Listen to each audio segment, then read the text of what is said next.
That's why the two of us are talking about this together, because there is a very much an overlap between our respective fields.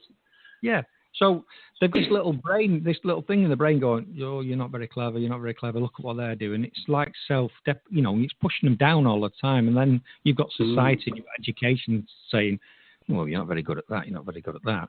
So this is why I want to break this and stop it, because teachers don't even get it. Teachers don't even. A lot of teachers, when I did my research, don't even believe it actually exists. And I just find that ridiculous, because it was first documented in 1896. Wow, 1896. 1896. A doctor discovered it in 1896 with a young boy that had, and they called word blindness, because he couldn't read. You could know what they didn't read. And then what he did, there's some other research where he had a patient where he'd had a trauma to the left hemisphere, and he lost the ability that he previously had of language. And that's where he started to make the links with dyslexia and what have you. So, and then, but I can't believe it. We're at 2017, and we've still got people out there that don't believe in its existence and just treat kids and adults as being lazy, stupid.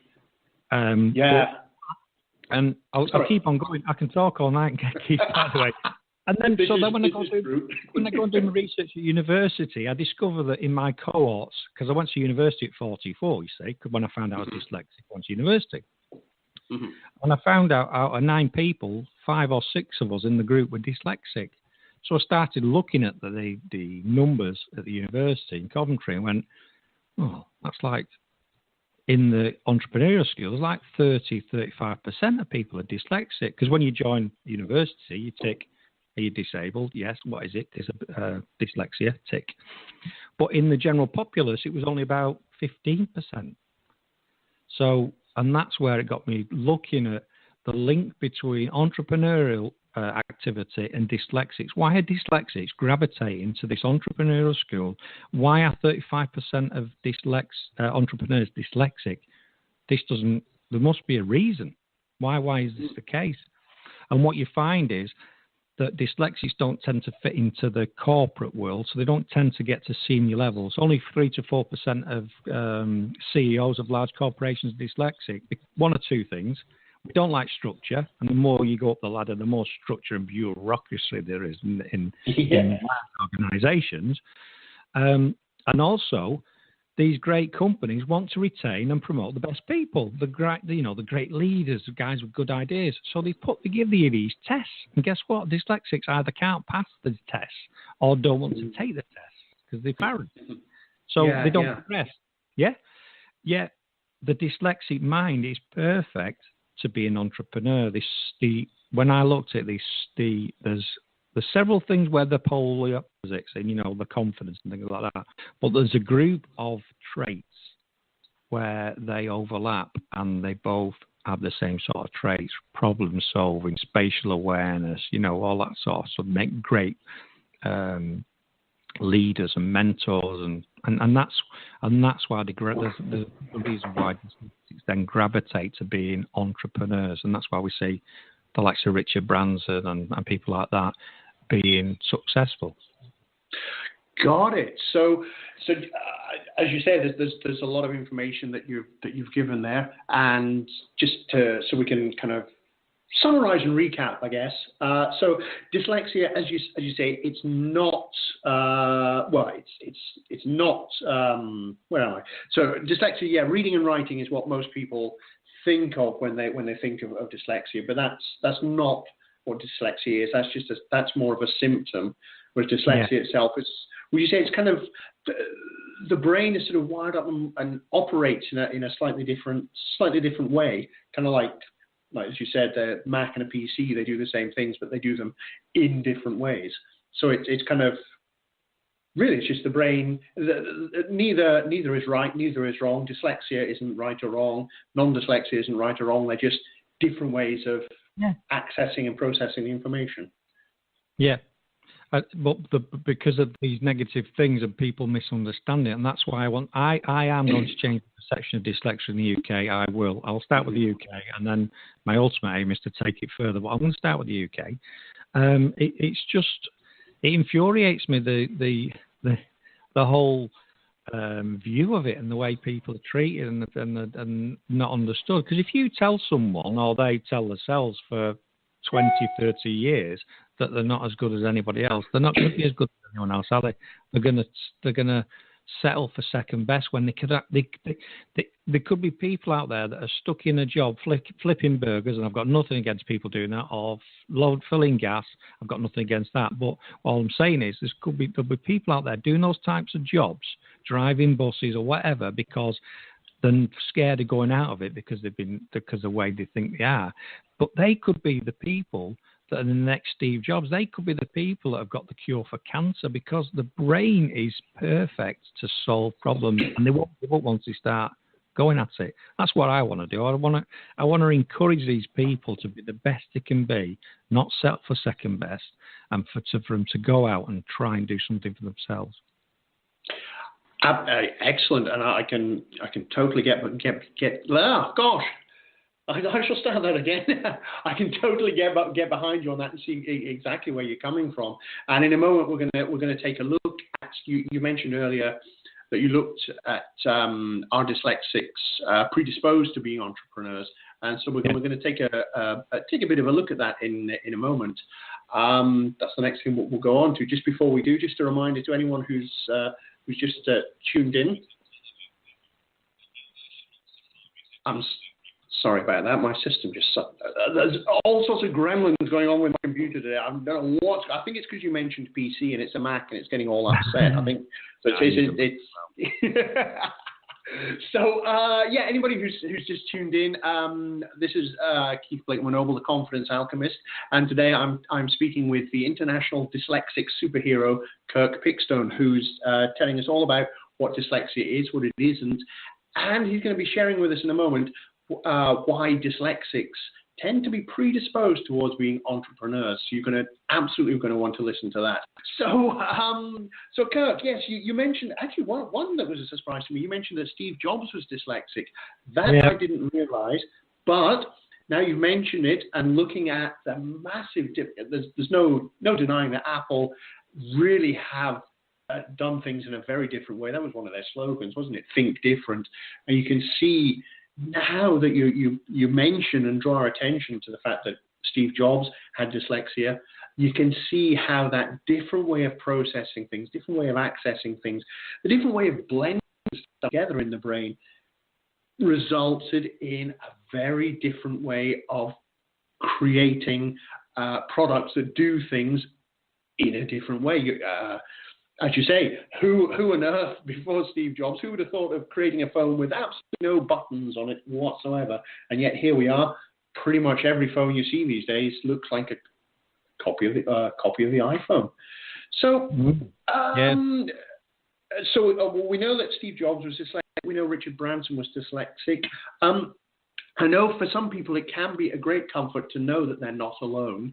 So, who would can you give us? I don't know, maybe five other famous people, entrepreneurs, business leaders, politicians, 5 other successful people that people will have heard of who are dyslexic. And that's going to kind of help put this into context so people realize, oh, wow, actually, I'm not alone.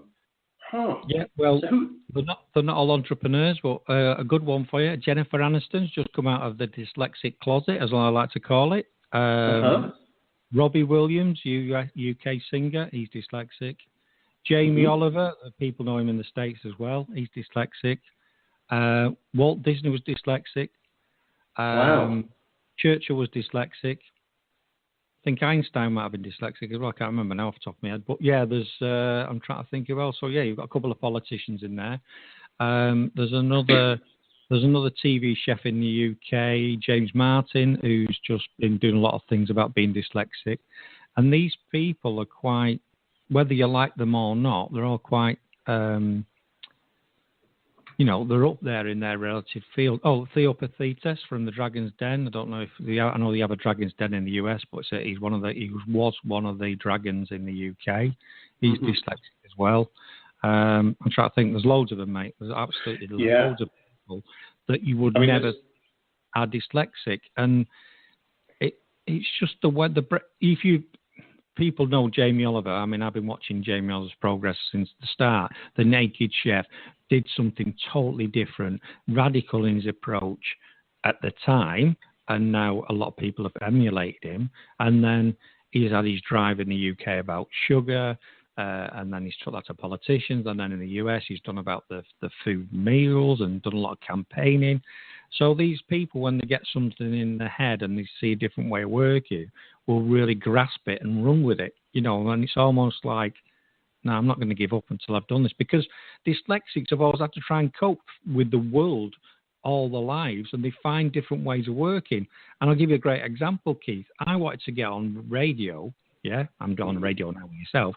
I wanted to get on the BBC radio to send me a message out. Come on, I've got to get this message out. I've got a great message. Sure, they're going to want to talk to me. Nothing. Phone calls, or emails. I've done all sorts. So being a dyslexic, I went, do you know what? Why do I have to be on their show? I'll do my own show. So I started my own show on a Tuesday night. It's just a social radio, turn it into a podcast. And then about 6 or 7 shows in, I get a phone call from the BBC in Coventry. We've been listening to your podcast, and can you come in and talk to us on Saturday? I'd been chasing them for months and got nothing back. They ignored me. Do you know what I mean? Yeah. So that's what I think happens is because you've had to put coping strategies in, subconsciously putting them in, even if, like I didn't know till I was 44 I was dyslexic. So all throughout my life, I built coping strategies in to make sense of the world and get on and be like everybody else. So those coping strategies as well, a way of getting round problems, is another way. Do you know what I mean? Does that make sense? So because you're trying to make sense of the world on a daily basis and conform to what everyone else is achieving, then it gives you another bit of skill to sort of get into another environment and go, right, how can I solve this problem? What's the way, and what are these different ways of doing it? Mm-hmm. So is that why you believe dyslexics are predisposed toward being entrepreneurs? Is it because they have that very, very different way of seeing the world? They view it from a far less, should we say, rigid or even a far less conventional way, which means that they're open to a lot more alternative ways of creating success. Is that it, or is there more to it? No, that's it. Because I mean, if you go back to the analogy of the left brain, right brain, the dyslexics are more in. I believe in my own brain, I'm quite flat across both. You know what I mean? I'm quite balanced. Mm-hmm. So I think that gives me a double advantage. But to be an entrepreneur and to innovate, you need to be creative. So the creative dyslexics, if you view them from the left and right brain, got the more creative side of the brain than the logic linear side of the brain, which allows them to. A great way to explain it: if you've got a child, a toddler, they'll do all sorts of stuff. They'll practice and they'll sing and they'll draw and they'll do all the rest of it. And they'll just they're not bothered. They'll play. They'll play and experiment and they'll work things out. And for me, that's what's happening in the dyslexic mind. It's more playful. It's more creative. It's nothing stupid. Let's try what happens with that. And, do you know what I mean? That's what I believe is going on in the majority of dyslexics' minds. Got it. So they're, as you alluded to earlier, the reason that they don't do well in business in the corporate world is because it's very rigid, very structured. So that kind of hampers them in the corporate world. But when they're allowed to fully explore their non-rigid views of the world, fully explore playing around and mixing things together and seeing what comes up, that's when, that's what entrepreneurs do. They do things differently from everyone else, so they get the different results. And that's the same. I mean, I'll give you an example. I used to work for some really big global businesses from a supply chain. I used to do, moving things about. I used to manage teams of drivers and warehouse staff or whatever it was. And I had a background from working in a warehouse, as an example. We used to have teams, and teams always work together. So if you look at the army, you look at football teams or cricket, whatever, teams, when they get together, when they come together as one, it's quite powerful, isn't it? The sum of the whole, rather than one person, all the people working together. So I've got this in my head, and I'm working with a logistics company. It was Cemex at the time, which is a